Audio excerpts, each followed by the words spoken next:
Rise and shine, sweet loves, and welcome to Willow's book Apothecary, where we discover the wisdom and wonder between the pages of great books. Today, I'm going to be reading to you a passage from The Power of Now by Eckhart Tolle, and it reflects on our addiction to our compulsive thinking. This segment is titled Enlightenment, Rising Above Thought. Isn't thinking essential in order to survive in this world? Your mind is an instrument, a tool. It is there to be used for a specific task, and when the task is completed, you lay it down. As it is, I would say about 80 to 90% of most people's thinking is not only repetitive and useless, but because of its dysfunctional and often negative nature, much of it is also harmful. Observe your mind and you will find this to be true. It causes a serious leakage of vital energy. This kind of compulsive thinking is actually an addiction. What characterizes an addiction? Quite simply this: you no longer feel that you have the choice to stop. It seems stronger than you. It also gives you a false sense of pleasure that invariably turns into pain. Why should we be addicted to thinking?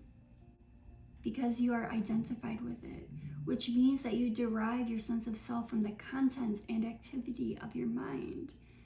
Because you believe that you would cease to be if you stopped thinking. As you grow up, you form a mental image of who you are, based on your personal and cultural conditioning. We may call this phantom self the ego. It consists of mind activity and can only be kept going through constant thinking. The term ego means different things to different people, but when I use it here, it means a false self created by unconscious identification with the mind.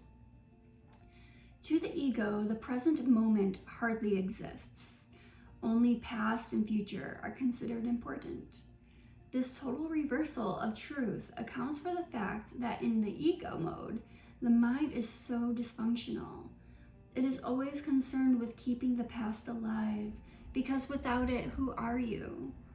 It constantly projects itself into the future to ensure its continued survival and to seek some kind of release or fulfillment there. It says, one day, when this, that, or the other happens, I am going to be okay, happy, at peace. Even when the ego seems to be concerned with the present, it is not the present that it sees.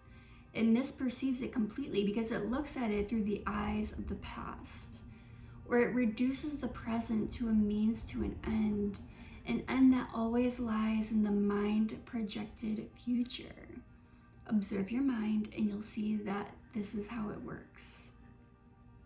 The present moment holds the key to liberation, but you cannot find the present moment as long as you are your mind. In my 30-something years of life, it had always felt like a constant battle to pull myself away from my mind, but learning the tools in this book of just observing my thoughts from a third-person point of view has helped me tremendously, and I noticed that I'm not caught in my thought patterns as much as I used to.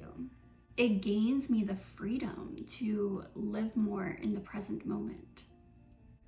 I have one question for you today, sweet loves, and that would be, instead of seeking fulfillment and gratification in the future, how can you find joy and peace in the now, in the present moment? If this passage resonated with you, I would love to hear your thoughts in the comments below.